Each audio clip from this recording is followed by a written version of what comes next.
hemos estado revisando con Sofía que es su delegada, la secuencia de clases. Me parece que no va a ser necesario hacer una virtual, porque sí nos alcanza exactamente para culminar las clases.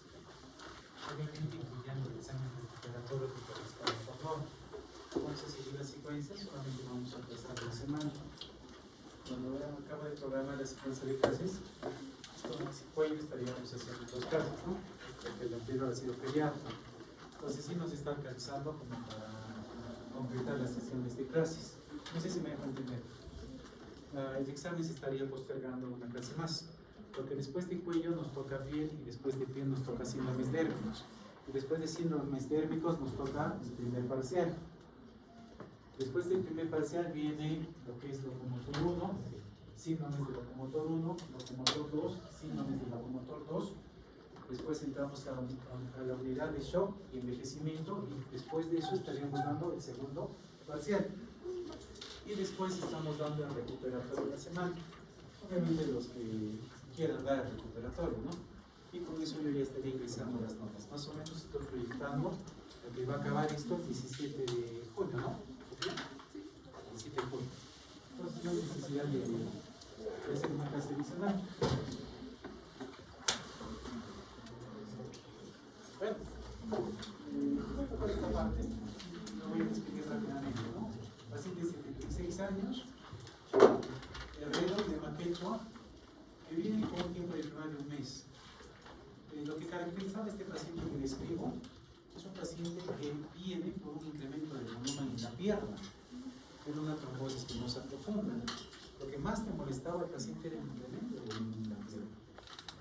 Sin embargo, al hacer la anamnesis o la historia clínica del paciente, nos dimos cuenta que además este paciente tiene tumoraciones en varias partes del cuello, como lo vamos a ver más adelante.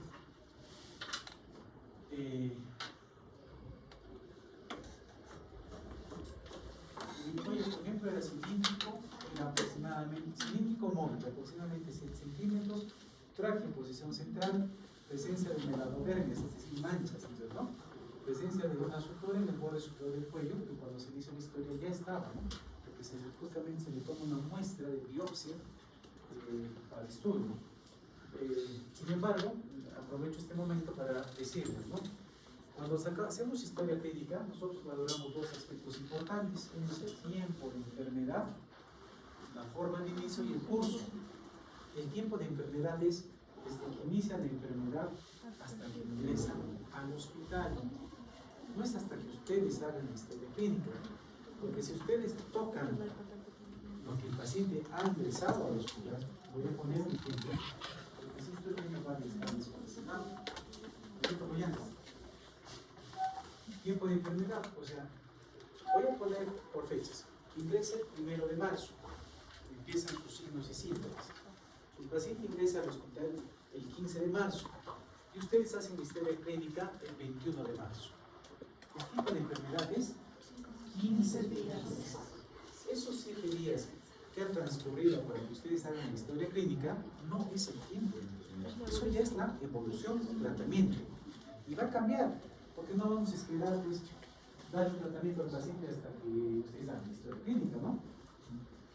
Por eso es que el tiempo de enfermedad se cuenta hasta el día que ingresa al hospital. Que ustedes hagan mucho después, a veces genera un poco de complicación. ¿En qué sentido? Porque este paciente, por ejemplo, ya ha sido biopsiado. No sé si me entienden. Si yo le hubiera hecho la historia en el momento que llegaba al hospital, no iba a importar este sutura, porque en el hospital se le hace la biopsia. ¿A qué quiero llegar con esto? Que a veces su tiempo de enfermedad, su anamnesis, no va a tener una correlación directa con el examen físico. Voy a poner otro ejemplo. El paciente viene con incremento de volumen en las 4 extremidades, disneico, con un tiempo de enfermedad de 3 días. Ustedes hacen la historia a la semana. El paciente va a seguir edematizado, va a seguir disneico, va a seguir disneico. No, ¿no es cierto? Porque se supone que ha estado ya con tratamiento y muchos de los signos y síntomas van a cambiar porque ha estado ya con tratamiento. Esa es la parte que, digamos, no es la ideal en una historia clínica. El tiempo de enfermedad, lo que me relata el paciente y con lo que yo posiblemente encuentro. Y va a depender mucho después de cuánto tiempo yo le hago la historia clínica. Por eso que la recomendación de una historia clínica es hacerla en las primeras 24 horas de ingreso al hospital. Eso es lo ideal, ¿no? ¿Se entiende la aclaración, verdad? Y aproveché justo este caso, ¿no? Porque se hizo después. Sin embargo, a la palpación no había recto cuatriyugular. Los ganglios linfáticos eran palpables en varias partes del cuello. En el lado derecho tenía retroauriculares 2, submaxilares 2, no había occipitales, había cervicales anteriores, no había supraclaviculares. En el lado izquierdo lo mismo. Por mi tamaño, por ejemplo, eran esféricos, no discoidales, de 2 a 3 centímetros aproximadamente. Eran indoloros, eran duros pétreos, poco móviles. La perfusión no aportaba dolor, la auscultación tampoco se evidenciaba solos. En otra parte del examen preferencial había un aumento de volumen constante en el miembro inferior derecho. La temperatura era fría, era doloroso y había descamación de piel y había unos linfomas positivos. ¿Qué se les viene de la cabeza? El linfoma. Y el linfoma lo que le ocasionó a este paciente era la trombosis. Pero sin embargo el paciente mimificó la trombosis. La trombosis venosa profunda es la oclusión de una vena. Es la oclusión justamente de una vena, que no permite, de una vena profunda, que no permite el pasaje de la sangre venosa hacia el corazón. Se ocluye, se tapa y nos va a hacer un edema, ¿no es cierto? De tipo incremento del crecimiento estático. Un coágulo en una vena profunda que obstruye es el trombo, ¿verdad? No permite que vaya la sangre hacia el corazón, se incrementa el volumen, entonces hace el edema. Ahora, en el caso de este paciente, ¿por qué nos hizo el trombo? Porque recuerden que las trombosis venosas profundas tienen 3 causas que ocasionan justamente el trombo. Uno es la éstasis venosa, o sea, la circulación lenta. El otro es la lesión vascular, o sea, daño de una vena, y el otro es un estado de hipercoagulabilidad. ¿Qué enfermedades nos pueden producir estados de hipercoagulabilidad? Una de las tantas causas es el cáncer. El cáncer va a ocasionar un estado de hipercoagulabilidad que va a ocasionar la trombosis del paciente, que sin motivo de consulta, pero que en el fondo era un cáncer, un linfoma. También pueden ser por enfermedades autoinmunes como el síndrome fosfolipídico, por ejemplo, la deficiencia de la proteína C, S.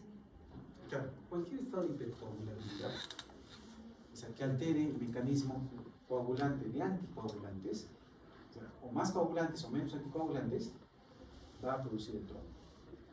Hay varias causas, las enfermedades del colágeno, como decía nuestra compañera, el síndrome antifosfolipídico, el lupus.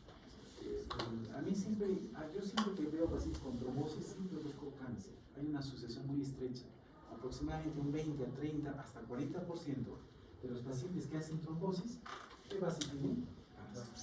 Y más aún si son mayorcitos. Pero no es la única causa, ¿no? Porque les diga que el curso del embarazo incrementa progestágenos, los progestágenos son propogulantes.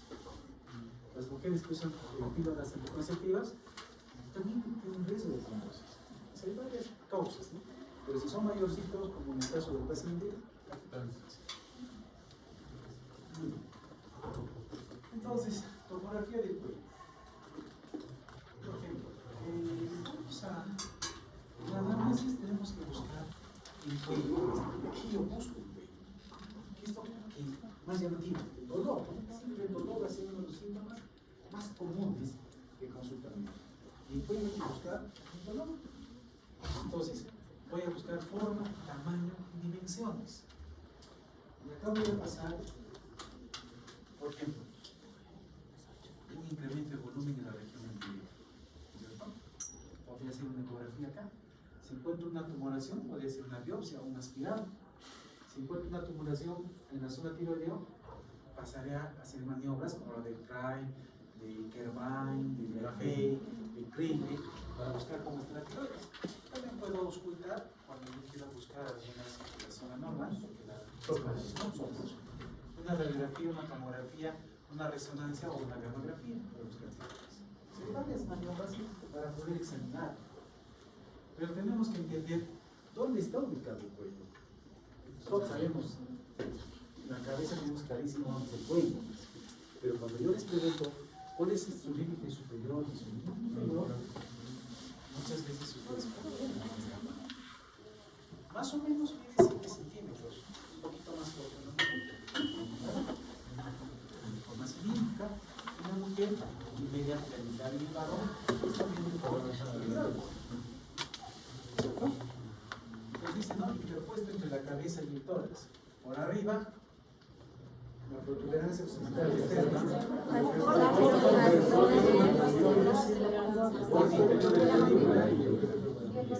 la parte inferior, borde superior de la clavícula, articulación acromioclavícula.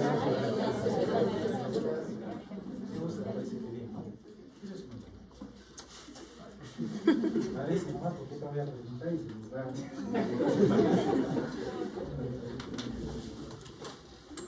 Y está bien, ¿no? Lo que me he dicho está muy bien. Yo lo he entendido perfectamente bien.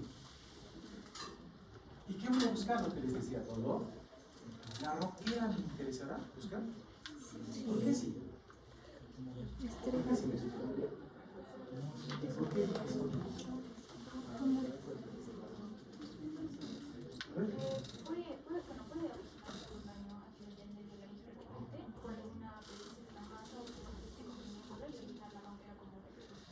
¿O alguna alteración a nivel de las cuerdas? ¿Dónde está en la laringe? Por eso es que me interesa la ronquera, ¿no? Porque si está roncando no me va a interesar los pulmones, ¿no es cierto? Porque por ahí no está. La disfagia también. Sí, eso. ¿Por qué? Eso sé, por ejemplo, en la referencia, que cuando ya definimos puede generar una disfagia, eso puede pasar normalmente. Tenemos que preguntar también si la disfagia es sólida Normalmente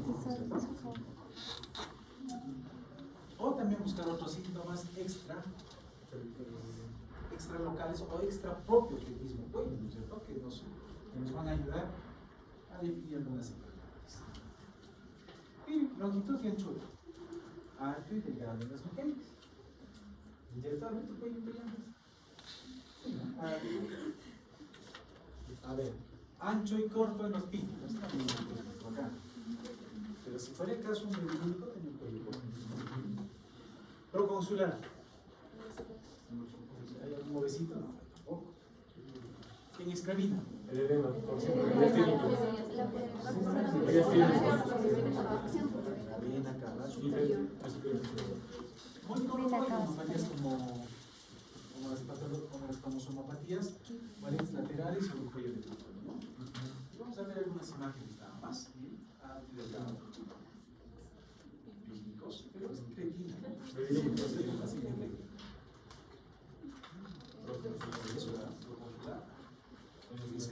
El edema. Ese edema sí hay que tomarlo muy en cuenta, porque se asocia a un síndrome de vena cava superior, es decir, una obstrucción a nivel de la vena cava superior, como una trombosis que me está ocasionando. Anomalías cromosomales, por ejemplo, en el síndrome de Cushing, ¿no? Un cuello corto con descarga de hemos visto, ¿no? Ya varios pacientes con Cushing. ¿Lo visto? ¿No? Ya usted no podría reconocer a mentes que están rotando ahora. Clarito, o sea. Fíjate, ¿qué vamos a buscar? Dermatosis, cenosis, eritemas, fístulas o cualquier otra alteración, como cuando vemos. Como por ejemplo, doctor, en aquellas personas que presentan un cuello de color negro, que se la conocen y que se refiere a una prediabetes. síndrome Pero metabólico. ¿dónde vamos a ver, por ejemplo, esa acatosis nigricans, que es una coloración oscura? ¿Dónde la vemos? Yo sí tengo pacientes, ¿sabes? Me dicen, mire el cuello de mi esposo. Le digo, ¿lo bañas? Obviamente sí lo bañan, ¿no? Y esa es una coloración oscura que, como dice Luis, es por síndrome metabólico. O sea, es un síndrome metabólico, está diciendo, o es diabético, o va a ser diabetes, o es un pediátrico. Está asociado al síndrome metabólico. Miren, viendo eso, porque nos ayuda bastante. realmente lo que más les molesta a los pacientes no es que estén gordos y con su mancha, sino que parezca que está sucio y que no se va. Que no se va. Por ejemplo, una adenosis tuberculosa, una escrófula, ¿no? Ella de casa. Bueno, en la exploración voy a hacer un experimento.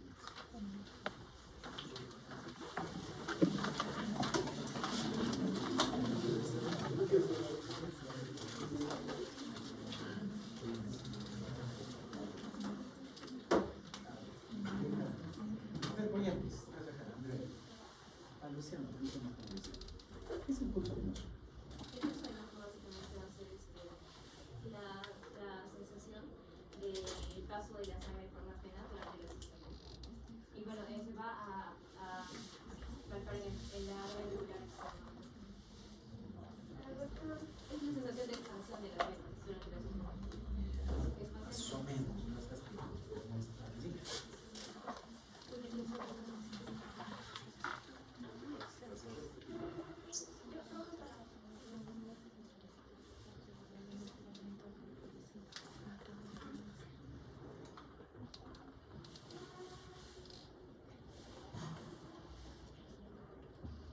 A ver, ¿quién quiere crear el concepto? Es una onda pulsante. Es la percepción de una onda pulsante.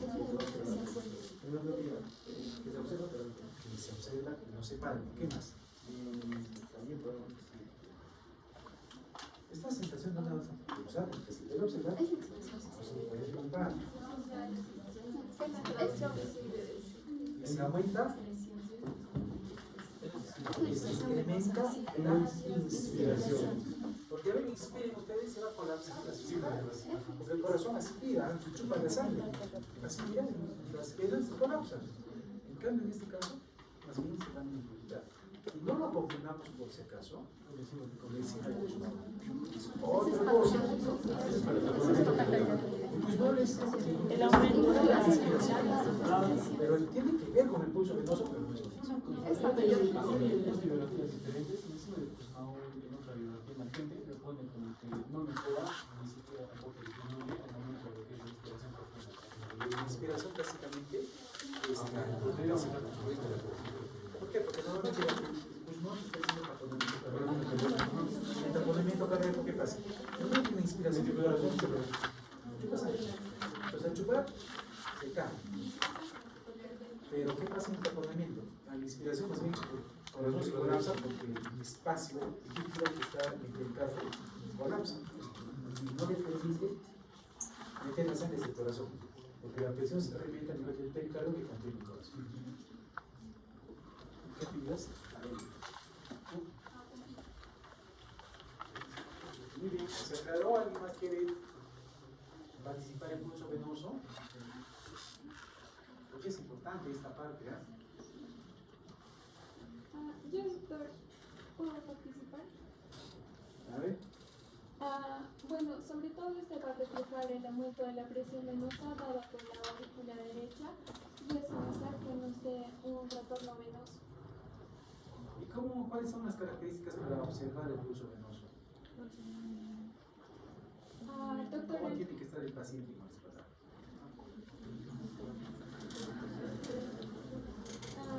al movimiento, poner al paciente Ve bien, sí.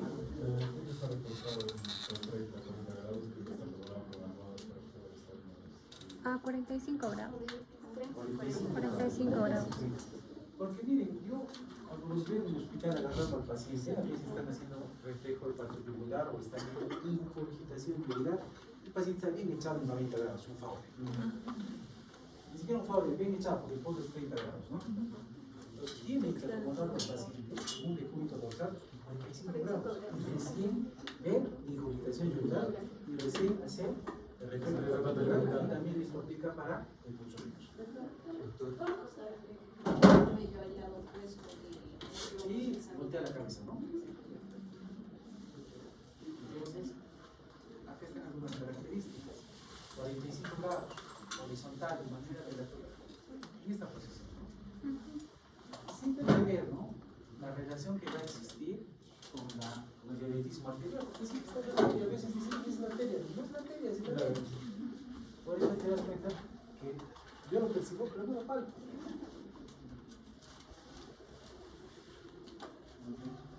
Ahora, el pulso carotídeo, ¿no? Creo que todos lo hemos palpado el pulso carotídeo, ¿no es cierto? Una vez nos hemos estimulado y nos hemos desmayado. Otra vez nos pasó, tenemos en la 410-2 del hospital, un paciente con una fibrilación auricular. Incluso lo revertimos farmacológicamente. Y un rato se nos aceleraba, ¿no? Hasta taquicardia 220. Y el interno iba, ¿no? Estaba masacrando el cuello, ¿no? ¿Para qué? Para receptores. Sí, a veces los han agarrado.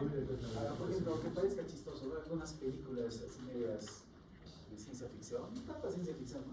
Medias, donde se agarran el cuello, les tocan y ¡pum! Los desmayan, ¿no? Y eso tiene que ver, o sea, hay una relación, pero no es pues te agarro, te desmayo, ¿no? Justamente pasa por eso, ¿no? Hay que tener cuidado, ¿no? Algunos lados de esas cosas. Por ejemplo, a veces confundimos diabetismo arterial.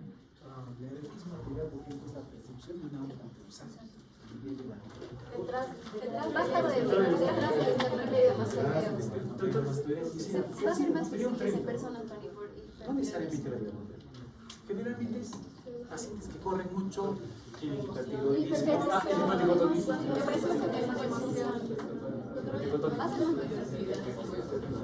sus grados aparecieron. Es diferente al signo del córrigo. El córrigo es diferente, no es una sensación de expansión de la arteria carótida. Amplio. ¿Por qué es amplio? Porque se supone que se asocia a la insuficiencia aórtica. En la insuficiencia aórtica, toda la sangre que ha salido regresa al ventículo izquierdo. El ventículo izquierdo se hipertrofia y luego se dilata y con más fuerza bota lo que llena, lo que le regresa, bota con más fuerza, más volumen. Ese volumen genera justamente esa onda de expansión que se traduce en el signo de cuerpo.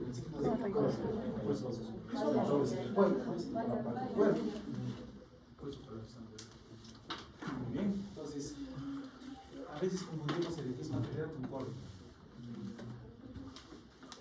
También hay aneurismas, ¿no? Como cualquier aneurisma, ¿no? Aneurisma es una arteria carótida, ¿no? El aneurisma es una dilatación de la arteria. A la fecha vemos, por ejemplo, muchos pacientes que se nos mueren por aneurismas cerebrales, ¿no es cierto? Un aneurisma se rompe en la cabeza y se muere, ¿no? O queda con algún tipo de lesión.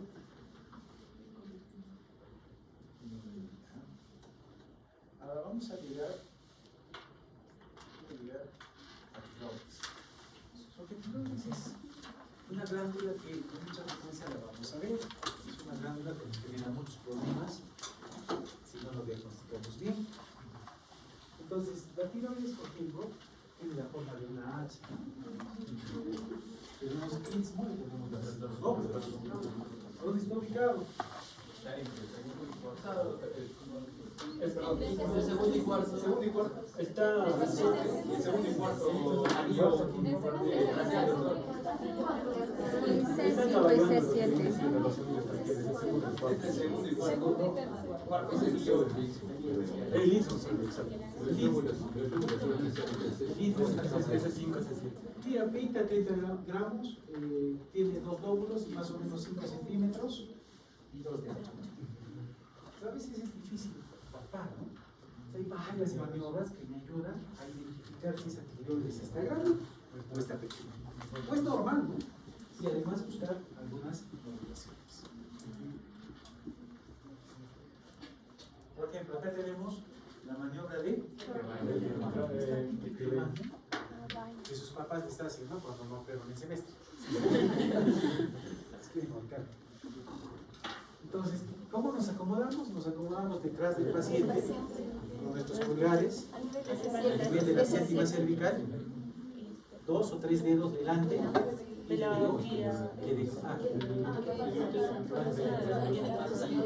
por el movimiento de presión, si no existe va a haber cuando pasa la salida,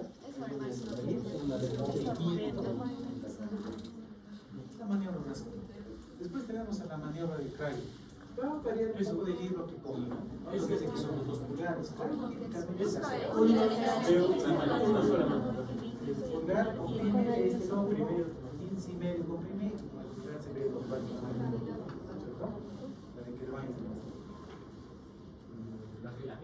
Es también. Es así, ¿no? Sí, es dinámica.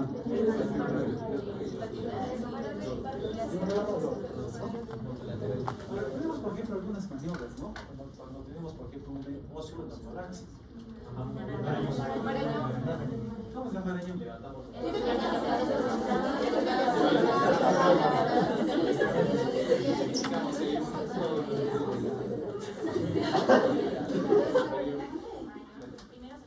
paciente está sentado, tiene que levantar los brazos y poner la cabeza para atrás. Así es que el paciente presenta una herida reversible,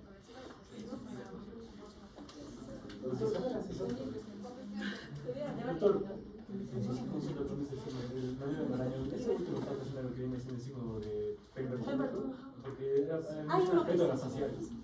Claro, es que lo que pasa es que al haber una compresión hay una disfonía y eso te ocasiona. El signo de Marañón es una disfonía del signo. Se va a parecer es otra cosa, pero eso es para vos. Para vos, también. ¿Cuál es la diferencia con aquella?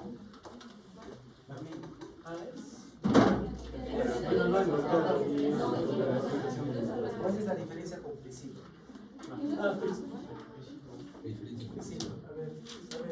El priscilo, doctor, se pide, bueno, generalmente va a ser en personas previlíneas o, bueno, técnicos, y precisamente se le pide al paciente que realice lo que va a hacer, y que se sitúe justo por detrás, y para buscar lo que viene siendo la joroba, y luego de eso ya se lo realiza lo que viene siendo la Posiblemente para los.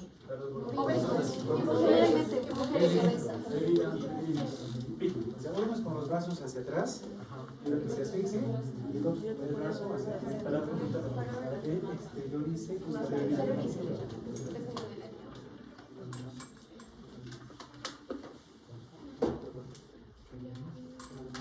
Luego tenemos las glándulas parotidias, ¿no? Las glándulas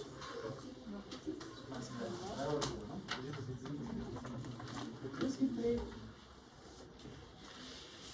he visto que cuando buscamos parótidas, estamos buscando en sitios donde no corresponde. Parótida, nunca acá debajo de la mandíbula, parotiditis. La parótida es ectópica, ¿no? Porque a veces no valoramos la ubicación anatómica. ¿Dónde está? Preauricular.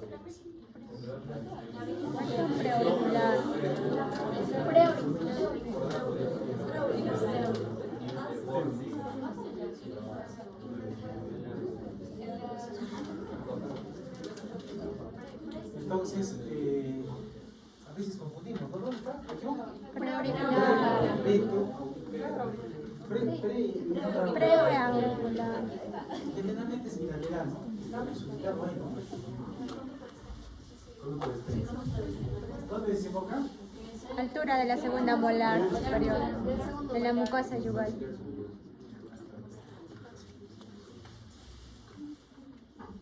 Entonces, siempre hay que ubicar la zona, ¿no? Porque en serio que si yo veo o escucho, a veces me molestaba, ¿no? Y después de verdad esa parotiditis, no, ahora se obsura.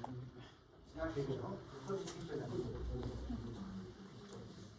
la submaxilar, sí, pues, ¿no? Es muy frecuente palpar la submaxilar y encontrar estos cambios.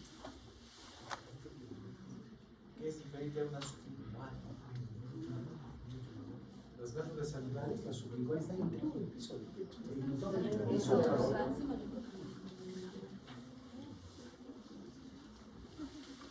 Alguna vez cuando era segundista yo tuve la oportunidad de sacar una litiasis de la glándula de las glándulas sublinguales.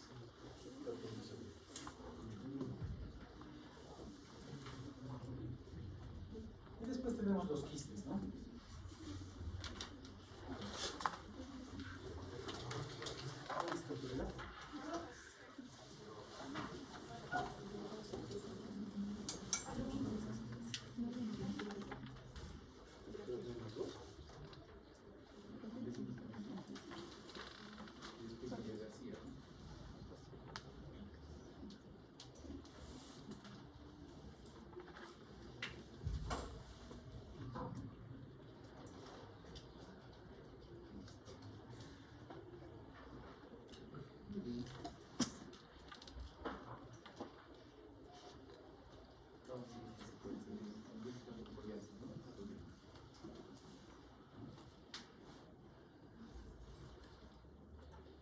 Concha.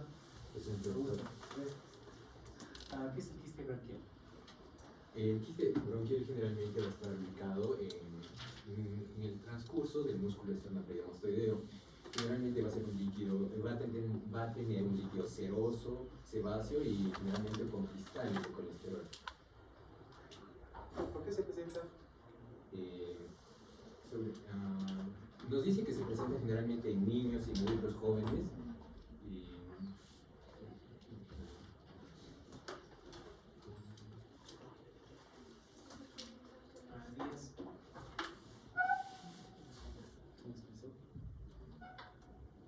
Hay varios, ¿no? Espinosa.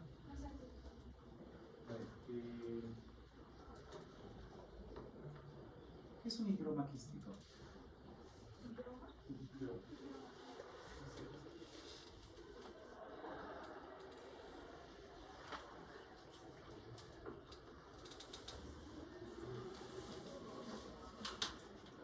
Vamos a pasar.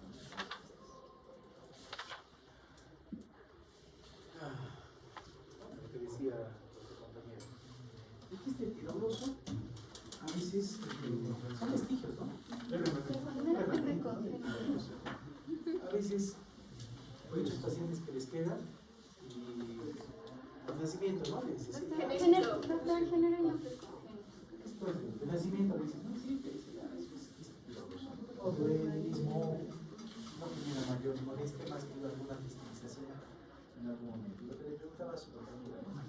Como el factor quística lateral, una primera instancia, la resta del músculo esternocleidomastoideo. Pero yo presentar ahí.